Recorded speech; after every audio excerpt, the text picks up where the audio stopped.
Babaeng inaway noon ni Marian, may binunyag sa publiko. Marian, ito pala ang tunay na ugali. Nawindang ang maraming netizen matapos lumantad ang isa sa mga babaeng inaway umano ni Kapuso Primetime Queen Marian Rivera Dantes noon.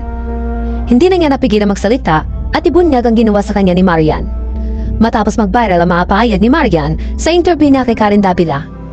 Sa nasabing interview kay Karen, natanong si Marian kung nagkabati na ba sila ng mga babaeng inaway niya noon. Dito ay inamin niya ni Marian na nagkabati na umano sila ng babaeng inaway niya noon. Ayon pa kay Marian, may isang pagkakataon pa raw na siya mismo ang nag-initiate na nagsabi ng pinapatawad na kita. Ani Marian, parang oo, pag nakikita ko sila, naiilag sila kasi alam nila ang sitwasyon kung bakit ko ginawain sa kanila. Pero ngayon, pag nakikita ko, I'm trying to be civil. Tapos may isang pagkakataon, ako ang nag-initiate nang pinapatawad na kita. Dagdag pa ng actress. Wala na raw dahilan para kimkimin pa ang bitterness at mas pinili niyang mag-move on. Aniya, di na naiparating na rin daw niya ang mensaheng learn your lesson, Gerthan. Huwag mo nang gawin sa iba yan. Kasunod dito, lumantad sa social media si Ivy Manzonwu, isang netizen na nagpakilalang isa sa mga babaeng inaway noon ni Marian Rivera. Sa kanyang Facebook post, idinitalya ni Ivy ang naging karanasan niya noong high school. Kung saan di umano'y binuhusan siya ni Marian ng soft drink at sinabunutan dahil lamang sa maling chismis. Ikinuwento ni Ivy ang umano'y insidente nung sinira sa second year high school pa sa S-Box Bayanan. Ayon pa kay Ivy, madali daw maniwala sa mga chismis si Marian.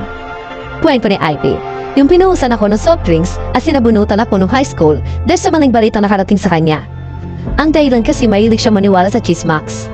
She's a good friend way back, seatmates pa nga kami, since magkasunod ang surname namin. Kasama sa dance group, kasama sa varsity, then may sumarte sa classmate at sinalaan ako sa kanya. Ayun si ate mong girl, naniwala naman. Dahil sa nangyari ay pareho raw sila nag-gaitas at nasuspend ni Maria. Pinag-ladies din umano sila ng kaktin at natanggal sa varsity. Ngunit hindi lang daw sa high school nagtapos ang tensyon sa pagitan nila ni Maria. Sa Denasal Dasma raw ay muli siyang inaway ni Maria. Ani Ivy, naulit-ulit college sa DLSUT. Nung sumugod sa classroom at nung nakasalubong sa building, sabi ko na lang, high school palang issue na yan, hanggang ngayon issue mo pa din, nakakaloka. Bagamat masaklap ang nangyari, nilinaw ni Ivy na matagal na niyang pinatawad si Marian. Hindi na doon siya galit kay Marian, dahil ang lahat ng ito ay bahagi na ng kabataan nila. Aniya, pinapatawad kita Marian Rivera Garcia. Bata pa kami noon.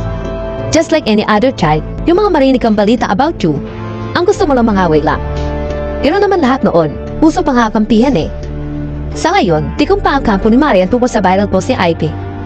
Subalit, naniniwala ang ilang netizen na patunay lamang ito na may tinatawang kamalditaan si Marian sa likod ng maamo at maganda nitong muka. Ayon pa sa netizen, maraming balita na lumabas na inawit din noon ni Marian ang mga artista, lalo na ang mga nalilig sa kanyang mister na si Dingdong Dantes.